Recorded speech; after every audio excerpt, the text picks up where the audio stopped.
अरे सर वो जो है मेरा आप एक काम करता हूँ, मैं इंडियन ज्योग्राफी पढ़ ले, चलो मैं आप थोड़ी सी नदियाँ पढ़ लेता हूँ, चलो सर मैं यहाँ ये पढ़ लेता हूँ वो पढ़ लेता हूँ। मेन चीज़ वहीं छूट गई आपसे, उस पर काम करें आप। मान लो कई बार लर्नर अपने आप को एवरेज समझ लेता है कि यार मैं तो एवरेज हूँ। मैं कहता हूँ बिल्कुल ऐसे कुछ समझने की ज़रूरत नहीं है।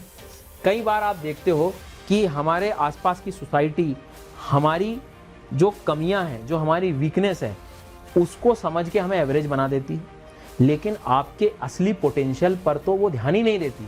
आपको पता होता है कि भाई साहब किस तरह से रियल प्रॉब्लम्स एक्चुअल में होती हैं। आपको ही पता है कि पढ़ने का मन कब नहीं करता है, कितनी कोशिश करने के बाद भी नहीं करता है, और आपके अंदर ही वो भूख भी छुपी हुई है सिलेक्शन लेने की। तो कई बार क्या होता है, ये टीचर्स के बदल बदल के यहाँ से पढ़ लिया, फिर यहाँ से पढ़ लिया, फिर यहाँ से पढ़ लिया, फिर यहाँ से, और नए काम में लग जाते हैं, ये अच्छे हैं, ये बुरे हैं, ये अच्छे हैं, ये बुरे हैं। अरे समय तुम्हारा खराब हो रहा है, वो तो बन गया जो है। जब भी आप इस यूपीएससी एग्जाम के बारे में सुनते हैं तो सबसे पहला परसेप्शन क्या होता है, जिनका सिलेक्शन हुआ या तो वो कोई आईआईटी से थे, ठीक है, या उनके कोई पेरेंट्स पहले से ही इस ऑफिसर सेक्शन में थे, और उससे हम क्या इंटेंट बना लेते हैं, हमारे अंदर का एक कंक्लूसिव स्टेटमेंट बना लेते हैं कि भाई साहब ये एग्जाम तो प्रिविलेज वालों के लिए है। अगर सच में यूपीएससी की तैयारी कर रहे हो ना, तो वीडियो मत देख, तो फिर तुम्हें ये समझ आ जाएगा कि भाई साहब जिनका सिलेक्शन हुआ है उनने क्या कदम अपनाए हैं पूरी प्रिपरेशन में। और फिर ऐसे में तो आपको आपकी सारी गलतियां एकदम आंखों के सामने दिखने लगेंगी, और उसको फिर उसके बाद आपको तरीके भी समझ आ जाएंगे। ऐसे ही जीना चाह रहे हो कि बढ़िया से जो है चीज़ें टलती आ रही हैं, टालने दो, गलतियां करते आ रहे हैं, करने दो, तो फिर कोई दिक्कत ही नहीं। अगर सच में यूपीएससी की तैयारी कर रहे हो ना, तो ये वीडियो मत देख। क्यों नहीं देखना सर? क्योंकि अगर तुमने देख लिया तो फिर तुम्हें ये समझ आ जाएगा कि भाई साहब जिनका सिलेक्शन हुआ है उनने क्या कदम अपनाए हैं पूरी प्रिपरेशन में। और चलो वो तो ठीक है, पता होता है, उसको तुम कंपेयर कर पाओगे ऐसे में कि मैं क्या गलती कर रहा हूँ, और फिर ऐसे में तो आपको आपकी सारी गलतियां एकदम आंखों के सामने दिखने लगेंगी, और उसको फिर उसके बाद आपको तरीके भी समझ आ जाएंगे। तो मत देखना। अगर मतलब ऐसे ही जीना चाह रहे हो कि बढ़िया से जो है चीज़ें टलती आ रही हैं, टालने दो, गलतियां करते आ रहे हैं, करने दो, तो फिर कोई दिक्कत ही नहीं है। और नहीं तो चाहते हो कि एक बार कंपैरिजन हो जाए अपनी प्रिपरेशन का और एक्चुअल में क्या काम करती उन चीज़ों का, तो स्वागत है आपका। तो सबसे पहले बात करेंगे हम, जब भी आप इस यूपीएससी एग्जाम के बारे में सुनते हैं तो सबसे पहला परसेप्शन क्या होता है, जिनका सिलेक्शन हुआ या तो वो कोई आईआईटी से थे, ठीक है, या उनके कोई पेरेंट्स पहले से ही इस ऑफिसर सेक्शन में थे, या ऑलरेडी आप जिसे आप कह सकते हो कि सर्विस में रहे होंगे। कुछ तो जो है बोले फॉरेन यूनिवर्सिटी से पढ़ के आए हैं, और कुछ जो है आप कह सकते हो कि कहीं वर्ल्ड बैंक और यहाँ वहाँ से कुछ जॉब वॉब किया है। तो मतलब अक्सर ये वाली चीज़ें ज़्यादा आसपास दिखाई देती हैं या तो दिखाई जाती हैं, ठीक है। और तुरंत चलो मान लो 10 आपने टॉपर्स देखे या 10 सिलेक्टेड कैंडिडेट्स देखे, उनमें से एक दो भी अगर ये आ गए तो बस यही चीज़ दिमाग में आ जाती है, बाकी चीज़ें पता नहीं, ध्यान ही नहीं दे रहे हैं। और उससे हम क्या इंटेंट बना लेते हैं, हमारे अंदर का एक कंक्लूसिव स्टेटमेंट बना लेते हैं कि भाई साहब ये एग्जाम तो प्रिविलेज वालों के लिए है, जिनके पास संसाधन है उन्हीं वालों के लिए है, कुछ पर्टिकुलर समस्याएं हैं मतलब मीडियम वाले उन्हीं के लिए, ऐसा नहीं है। अगर हम लोग ऑब्जर्व करें चीज़ों को ध्यान से, कई बार हमारे परसेप्शन सिर्फ इन्हीं सब चीज़ों को लेकर बन जाते हैं। अब मैं एक दो एग्जाम्पल देता हूं आपको, मतलब बहुत बढ़िया लगेंगे। वर्ल्ड हिस्ट्री से हमें एक एग्जाम्पल मिलता है, जो विक्टर फ्रैंकलिन जो उनके लेसन्स हैं उनमें उन्होंने द पावर ऑफ वाई के बारे में बहुत बढ़िया एक एग्जाम्पल दिया था कि यूरोप में जब पोलैंड जर्मनी के आसपास का जो समय है, तो उसमें जो ऑस्ट्रिच करके जो प्लेस हुआ करता था, वहां पर एक कैंप जब लगता था, तो उन्होंने क्या देखा कि कुछ प्रिजनर्स थे, उनको इतना टॉर्चर किया गया, हर अवस्था में टॉर्चर किया गया, तो भी वो सरवाइव कर पाए। और कुछ ऐसे प्रिजनर्स रहे जो बिना टॉर्चर के ही उन्होंने दम तोड़ दिया। जब उन्होंने देखा कि ये इतना टॉर्चर होने के बावजूद भी ये अभी तक क्यों डटे हुए हैं, तो उन्होंने देखा कि द पावर ऑफ वाई, उनके पास एक बहुत बड़ा वाई वाला पार्ट था, मतलब उनके पास एक वजह थी फैमिली की, ठीक है, वो कोई ना कोई एक मिशन पर थे, या तो आप कह सकते हो कि वो कहीं ना कहीं उनके कुछ ऐसे ड्रीम्स थे जो उनको फुलफिल करने थे, मतलब उनकी ऐसी कुछ इच्छाएं थी, और उन इच्छाओं ने उनको उस टॉर्चर के बाद भी जगा दिया। मतलब आप समझिए कि या तो आपके पास वजह नहीं है ना, तो आप बिना ये सब चीजों में वैसे ही गिव अप कर जाओगे, तो वजह को ढूंढना पड़ेगा। कुछ चीजें मैं और आपको बताता हूं जिससे ये प्रूफ होगा कि ये साइंटिफिकली बात है। मतलब आप देखोगे कि फिर आप कहां से आए हो, क्या बैकग्राउंड है, क्या संसाधन है, कोई मैटर नहीं करेगा। जैसे एंडर्स एरिक्सन का एक पीक रिसर्च वाला एक पार्ट है, इन्होंने कहा कि अगर किसी चीज में आपको एक्सपर्ट होना है तो कोई आप इसके लिए टैलेंट नहीं चाहिए आपको, है ना, मतलब expertise comes not from the talent but from the deliberately practice. एक ग्राफ इन्होंने सजेस्ट किया था कि शुरुआत में जब आप कुछ नहीं कर रहे हो, तो जैसे मान लो रिवीजन वगैरह करने को बोला क्वेश्चन, तो नहीं कुछ कर रहे हो ना, तो आपका क्या होगा कि डिप्रेशन रहेगा, दिमाग में ये रहेगा अरे मेरा तो क्या होगा क्या नहीं होगा। लेकिन अगर आप प्रैक्टिस वाले फेज में अचानक आ जाते हो तो थोड़ा थोड़ा तो बढ़ेगा। और ये क्या है कि जब प्रैक्टिस इनिशिएट हुई तो ये सब चीजें धीरे धीरे बेहतर होने लगेगी। लेकिन एक समय के बाद जब आपको हैबिट लग जाएगी ना, तो आप देखो एकदम परफॉर्मेंस कैसे, मतलब जब फुल टाइम आप इसमें इन्वॉल्व हो जाओगे तो ये परफॉर्मेंस और डबल हो गई।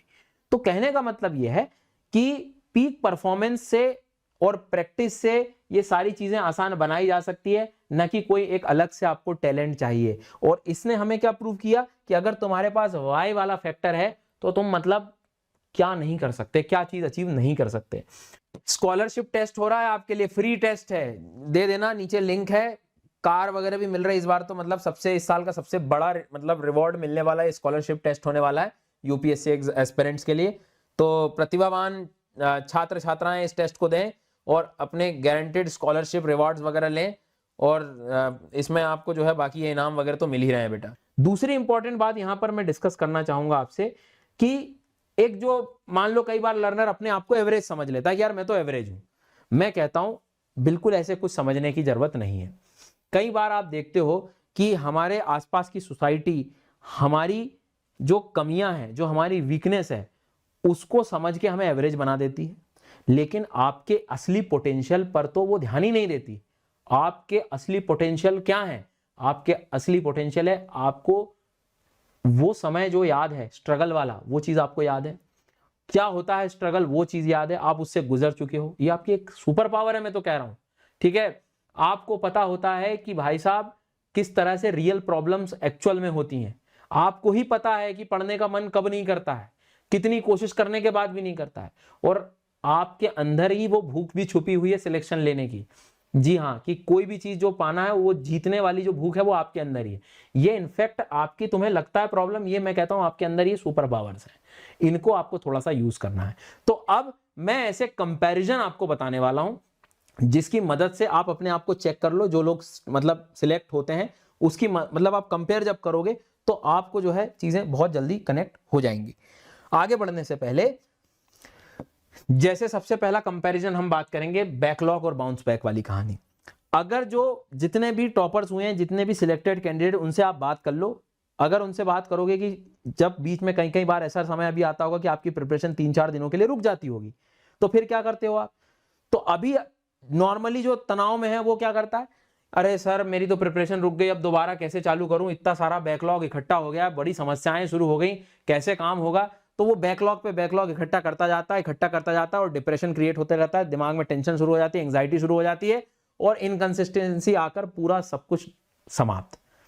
उसी के साथ आप जब कंपेयर करते हो टॉपर को, तो ठीक है बैकलॉग हुआ था, सबसे पहला फोकस सब कुछ छोड़ूंगा, बैकलॉग पहले क्लियर करूंगा, तुरंत चीजों को रिस्टार्ट करूंगा, और सब कुछ क्विकली होगा ये तुरंत, मतलब कोई भी गिल्ट विल्ट नहीं करना है, पुराना निकल गया जान दो, हो गया। अभी प्रेजेंट में क्या, अगला 1 घंटा सुधारो, अगले 5 दिन सुधारो, पूरा बैकलॉग क्लियर करो, आगे। अब देखो अंतर समझ आ गया ना आपको? आप उसी चीज को घसीट रहे हो, अरे मेरा नहीं हुआ, मेरा ये नहीं हुआ, मेरे तो ये, वो मिस्टेक्स को लेकर ही चलते चले जा रहे हैं हम लोग, और तुरंत हमने निर्णय लिया, 5 दिन में ठीक करी चीजें और आगे बढ़ गए। तो इंप्रूवमेंट तुरंत, बैकलॉग को नॉर्मल समझो, तुरंत अपने फिक्स्ड, जिसको आप कह सकते हो कि जो भी एक शेड्यूल में 1-2 घंटे बना दो कि भाई बैकलॉग आवर बना दूंगा अपना, कि इसी में अपनी तैयारी करूंगा मैं, और अपने जो है एक्सेप्ट करो कि जो डेज थे निकल गए, हो गया, चलो ठीक है आगे बढ़ो, कोई गिल्ट रखने की जरूरत नहीं। यही अंतर बस आपको समझना है बेटा, ठीक है। अगला सबसे बड़ा डिफरेंस आता है सर रिवीजन का, रिवीजन और टेस्ट का। अब आप मान लो फॉर एग्जांपल अपनी स्थिति कई बार क्या होती है कि जो पढ़ना शुरू किया, पढ़ लिया, मैंने कहा एमसीक्यूज लगा लेना, 1-2 लगाए, फिर ऐसा डर सा लगने लगा, छोड़ दिया, ठीक है। उसके बाद में टेस्ट वेस्ट में जब क्वेश्चन लगाने की बारी आई तो हमें लगता है कि अरे सर डर लग रहा है, अगर मान लो क्वेश्चन गलत हो गए तो, अरे मैं तो कह रहा हूं गलत हो जाने दो ना भाई, एग्जाम अपने को तो देना है, अपने को तो सुधरना है, अपने को तो चेक करनी है चीजें। एग्जाम में गलत करने से अच्छा यहाँ 10 बार गलत कर लो, हर गलती को सुधार लो, लिख लो, दोबारा ना हो, बस ये आपको कोशिश करनी है। वही काम ये टॉपर कर रहा है कि भाई 3 से 4 बार पहले रिवीजन करूंगा, हर चीज को दोबारा टेस्ट वगैरह लिखना है, टेस्ट अटेम्प्ट करना है, सब चीज करेगा, अपनी गलतियों मिस्टेक करेगा, लिखेगा और कोशिश करेगा अगली बार ना हो। प्रोसेस को देखो कितनी चीजों को सिंपल है, लेकिन हम ना करके उसको कितना कॉम्प्लिकेट बना रहे हैं यहाँ पर। ये चीज आपको ध्यान रखनी है कि भाई नहीं हो रहा है तो नहीं हो रहा है, ठीक है, चलो अब कल से बढ़िया से टाइम टेबल बनाऊंगा और स्टार्ट करूंगा। हम क्या करते हैं, पुराने गिल्ट को लेके ही चल रहे हैं। आपको एक्शंस पे आना पड़ेगा, बस ये आपके सामने जो है अंतर आपको देखना है। तो आप weekly test, monthly full length test वगैरह सब कुछ लगा के अपनी चीजों को फिक्स कर सकते हो, ठीक है। अब आती है बात नोट्स की। हजारों टाइम आप लोगों ने मुझसे पूछा सर नोट्स कैसे बनाए, क्या बनाए। आप वजह समझो नोट्स की क्यों बनानी है। नोट्स मुझे इसलिए बनाना है कि भाई एग्जाम के टाइम पे पूरी किताबें मुझसे पढ़ते नहीं बनेगी, मुझसे इतना सारा कंटेंट नहीं पढ़ते बनेगा, तो मैं कम से कम शॉर्ट नोट्स बना लूं, मैं 1 पेजर नोट्स बना लूं, जो भी चीज है उसको समझी हुई अपने शब्दों में लिख के छोटे में लिख दो कि बस कुछ कुछ कीवर्ड्स लिख दूं ताकि वो टॉपिक याद आ जाए, टाइमली उसको रिवाइज करता रहूं ताकि वो भूलूं भी नहीं, क्योंकि चीजें छोटी हैं तो जल्दी भूल जाओगे, इसलिए बीच बीच में उसको हर 2-3 10 दिन 5 दिन के हिसाब से अपनी स्थिति के हिसाब से उसको रिवाइज करते चलो। अब हमारी गलती क्या है कि हमने जो है खूब एक साथ पढ़ लिया, इकट्ठा पढ़ता रहा, वही मटेरियल को पढ़ लिया और हैवी मटेरियल पढ़ रहे हैं, एक बार बड़ी किताब उठाई उसी को बार बार पढ़ रहे हैं, आखिरी तक गए तब तक भूल गए। टॉपर क्या कर रहा है, एक बार पढ़ो, ध्यान से पढ़ो, उसी कंटेंट को बिल्कुल शॉर्ट में कन्वर्ट कर लो ताकि मुझे पता है अगली बार जो है बढ़िया से जब भी पढ़ना होगा रिकॉल करने में बहुत जल्दी से फास्ट रिकॉल हो जाएगा।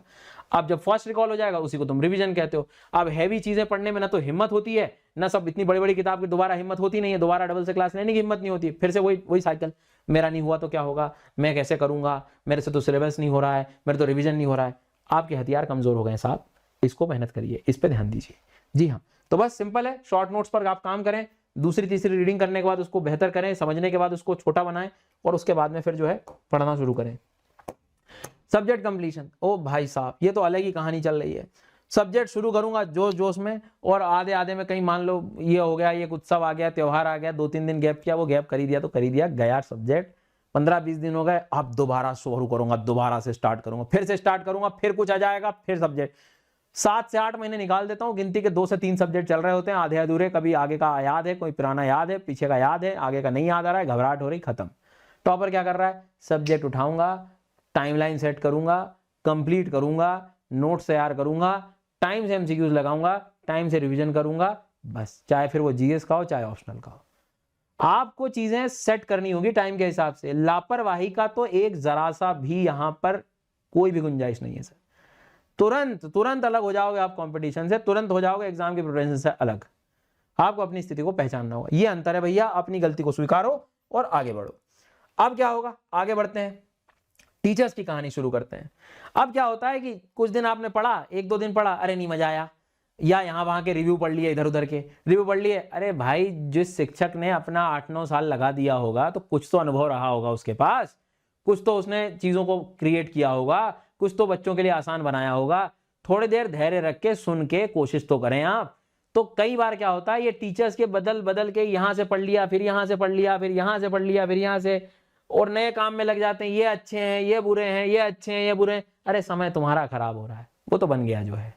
तो सिंपल सी कहानी है कि आप एक सब्जेक्ट जब पढ़ते हो तो एक सब्जेक्ट के साथ एक टीचर डिसाइड कर लो और ईमानदारी से उसको कम से कम 5-6 दिन 7 दिन पढ़ो, समझो और उससे सब्जेक्ट को कंप्लीट करिए, ठीक है। उससे कोशिश करो सब्जेक्ट आपके लिए इंटरेस्टिंग। कभी सवाल आ सकता है अच्छे टीचर कैसे पहचानेंगे, अरे भाई जो चीज तुम पढ़ रहे हो वो टॉपिक के क्वेश्चन लगा के देखो, कन्वर्ट हो जाएंगे। अगर हो गए तो मतलब बहुत बढ़िया टीचर है, और क्या चाहिए, तुम्हारा काम आसान करा दिया उसने। अगर मैपिंग तुमसे याद नहीं होती, आप यहाँ आके मैपिंग याद कर लेते हो, तो बस वैसे ही काम है कि जो चीज तुम्हें कठिन लग रही है आसान बना दे, हो गया। क्या 10 प्रकार की चीजों में रिव्यूज में लग गए, इधर लग गए, उधर लग गए, टाइम खुद का खराब कर रहे हो तुम लोग, ये ना करें। टॉपर क्या कर रहा है, पेशेंस दिखाएगा। टीचर पता है कि अच्छा हाँ ये है कि प्रूवन रिकॉर्ड से भाई बढ़िया से जो है टॉपर्स ने भी रिकमेंड किया है इनको, शांति से बैठूंगा, उन जब उनको समझ आ सकता है, मैं भी कोशिश करूंगा 1 बार में नहीं 2 बार में समझ आएगा, बट अच्छे से समझूंगा, बढ़िया से मुझे समझ में आ रहा है, टीचिंग स्टाइल समझ आ गई, कोर्स कंप्लीट करूंगा, आगे बढ़ूंगा। भाई लाइफ में यही काम थोड़ी है बस यही घूमते रहे टीचर्स के आसपास ही लूप में फंस गए। समझो, पढ़ो, क्वेश्चन सॉल्व करो, रिवाइज करो और आगे बढ़ो, सिंपल, ठीक है। तो अगर कोई शिक्षक ने टॉपर्स या कंसिस्टेंट टाइम दिया है, एक लंबा समय, एक अनुभव दिया है भाई किसी सब्जेक्ट को लेकर, तो पेशेंस से आप उसको समझो और उनके साथ मिलकर मेहनत करो, ठीक है। ये छोटी छोटी चीजें हैं लेकिन ध्यान रखना है।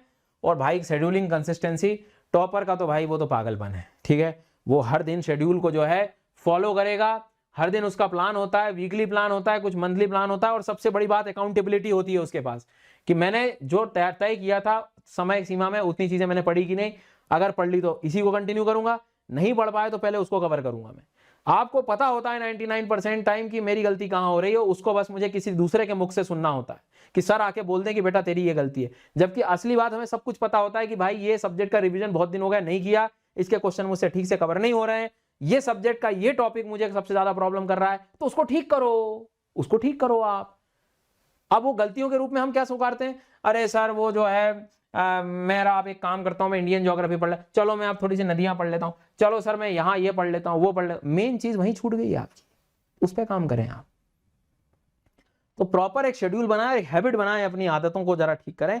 एक कंपैरिजन मैंने इसलिए बनाया, मुझे लगा कि ये चीज आपसे डिस्कस करनी चाहिए। बाकी इस चैनल के लाइव सेक्शन में अथाह कंटेंट है, जाके देखो, एक्सप्लोर करो। सिर्फ एक टेस्ट आपकी पूरी यूपीएससी प्रिपरेशन को संभाल सकती है। अगर आपको लग रहा है कि यूपीएससी की तैयारी करनी है लेकिन समझ नहीं आ रहा है, और सबसे बड़ी बात फीस की चिंता सता रही है, सिर्फ ये एक टेस्ट 23 नवंबर को होने जा रहा है, सुबह 11 बजे और शाम को 5 बजे, अनअकैडमी का UCSC test, Unacademy civil services championship test. Scholarship के साथ साथ आपको मिलेगा सब्सक्रिप्शन, जहां पर आप इंडिया के सबसे बेस्ट एजुकेटर से लर्निंग ले सकते हैं, और साथ ही साथ रैंक 1 को मिलने वाली है कार। तो इस टेस्ट को बिल्कुल ना छोड़ें, और 23 नवंबर को सुबह 11 बजे और शाम को 5 बजे आप ये टेस्ट दे सकते हैं। Let's crack it.